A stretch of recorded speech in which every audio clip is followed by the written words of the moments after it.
일부 이제 거래가 조금 살아난 부분이 있잖아요. 그러니까 거래가 안 되던 시장에서 거래가 이루어지니까 과거에 이제 호가가 급격하게 낮아졌던 시장에서 일부 다시 반등하는 모습이 나타나는, 그러다 보면 이제 기본적으로 어떤 거래 가격, 매매 가격 지수라든가 이런 거를 파악할 때는 시장에서 이제 방매되는 가격 수준을 고려해서 그 지수가 발표가 되거든요. 네. 그러다 보니까 기본적으로 이제 일부 상승하는 모습이 나타날 수 있고, 또 굉장히 과거 대비해서 한 50% 가까이 가격이 빠진 지역들 경우에는 어떤 정책 자금을 활용해서 들어갈 수 있는 수요들이 있었고, 그런 수요들이 실거래가 이루어지면서 이제 소폭 반등하는 모습이 나타나기는 했지만, 현상을 보면 이게 이제 계속 이어질 수 있는지에 대해서 좀 생각을 해봐야 된다고 생각을 합니다.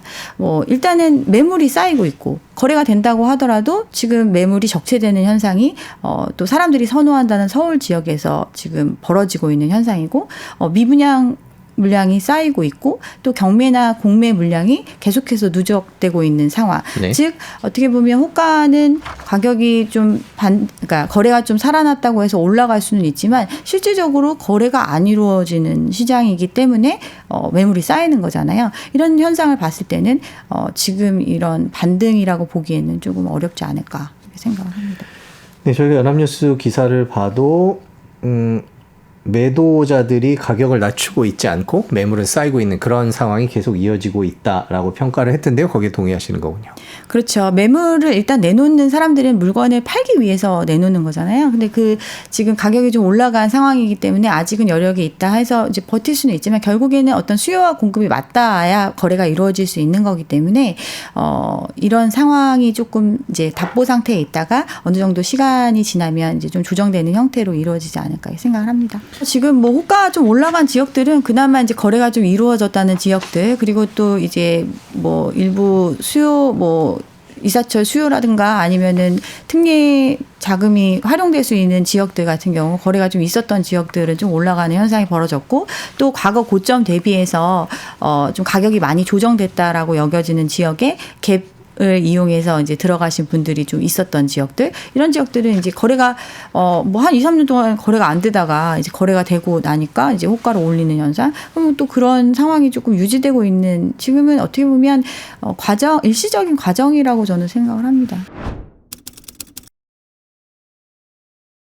자료를 보면 서울 시내 25개 구 가운데 강북, 도봉, 노원, 노도강 이 세 군데는 여전히 계속 떨어지고 있다, 이런 통계가 나오더라고요. 어떻게 봐야 될까요?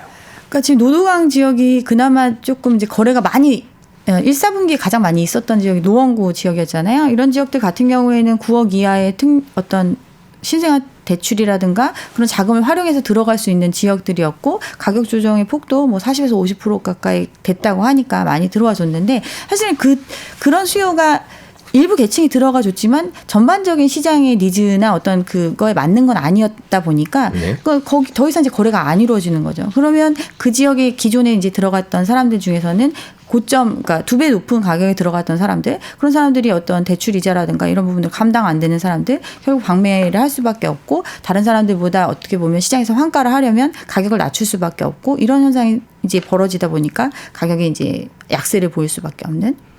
그리고 지금 그쪽 지역 같은 경우는 노원구만 보더라도 사실은 이제 노후 아파트 비중이 80% 가까이 되잖아요. 네네. 실거주 입장에서도 사실 선호되기는 조금 어려운 지역이다 보니까 이런 부분들이 이제 어떤 특정 수요가 끝나고 나니까 이제 다시 현상으로 나타나고 있는 것 같습니다.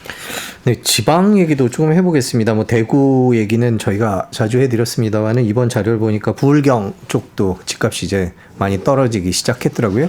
이런 현상은 왜 일어나는 거고 얼마나 어떻게 진행될 거라고 보십니까? 일단 지방 같은 경우에는 워낙 그 지방에서 실제로 수요할 수 있는 수요보다 공급이 굉장히 많았던, 부동산 화랑을 타고 공급이 많았던 시장이고, 또 그런 쪽에 이제 자금이 많이 들어가 있는 이런 시장이잖아요. 그러다 보니까 분양 물량도 계속 이루어지고 공급이 계속 이루어지고, 과거 분양이 됐던 것들조차도 이제 계약 해지에 대한 얘기가 나올 정도로 이제 사실은 시장이 안 좋은 상황이다 보니까 이걸 결국에는 할인을 해서라도 이제 털어내야 되는 입장이고, 그럼 이제 할인해서 분양이 되고 또 일반적인 기존의 집들이나 분양받은 것도 이제 마이너스 P가 아닌 이상에는 거래하기 힘든 시장이다 보니까 이제 가격 조정이 급격하게 일어나는 거죠. 그런 지역들은.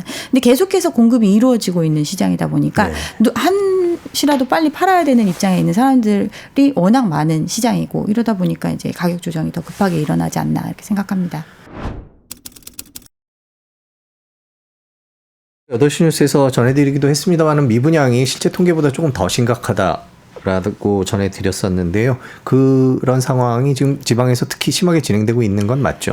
그렇죠. 기본적으로 이제 미분양이 됐다고 하면 그 단지에 뭐가 문제가 있다라는 인식이 생기잖아요. 시장에서 이 물건이 팔려야 되는데 기본적으로 사람들이 선호하지 않기 때문에 미분양이 났다 이런 생각이 들기 때문에 이게 가격이 높은 게 아니야? 아니면은 정말 내가 나중에 어떤 이익을 보기 어려운 물건을 내가 산 게 아닐까 이런 생각이 들 수 있기 때문에 미분양 자체를 밝히는 걸 굉장히 꺼려해요. 미분양은 자기가 이제 신고하지 않으면 그냥 가는 거니까. 그렇죠. 통계 물량 자체에서도 신고되지 않은 미분양 물량이 지금 어마어마하고, 기본적으로 우리 사람들 심리가 그렇잖아요. 여기 80% 이상 팔렸다고 하니까 그러면 80%가 바보가 아닌 이상 이런 선택을 하지 않았을 거다라는 믿음이 있으니까 어떤 선택을 할 수가 있는데, 미분양이 뭐 90%다 이러면 아무도 사지 않는 가격에 나만 산다 이런 생각을 하니까 더 물건이 안 팔리는 현상이 벌어지다 보니까 이 미분양 통계는 기본적으로 축소돼서 잡힐 수밖에 없는 그런 현실입니다. 네.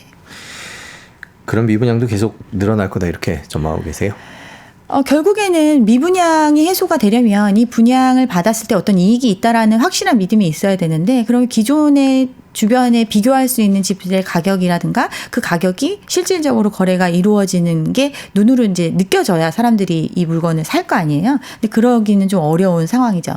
또 이제 분양 물건을 받는다는 거는 기본적으로 자기의 자본만으로 받는 게 아니라 대부분 대출을 활용하는 형태인데, 이제 최근에 이제 PF 문제에 가려져 있어가지고 사실은 이 수분양자들이 분양받는데 활용되는 대출에 대해서도 좀 이제 이슈가 좀 덜하기는 한데, 이제 다시 이제 들여다보기로 했잖아요. 네. 지금 집단대 형태로 많이 대출을 받아놓은 게 뭐 시중은행에서 170조 정도 나가 있는 부분들이 있는데, 결국 이 부분에 대해서도 어떤 대출에 대한 감당 문제라든가 연체 문제라든가 이런 부분들이 이제 현실화되고 수면 위로 올라오고 있는 상황이다 보니까 앞으로 조금 더 대출 부분에서도 좀 더 까다로워질 수 있고, 그 얘기는 결국에는 사고 싶어도 이 분양에 대해서 조금 참여할 수 있는 수요가 줄어들 수밖에 없다 이렇게 보여집니다.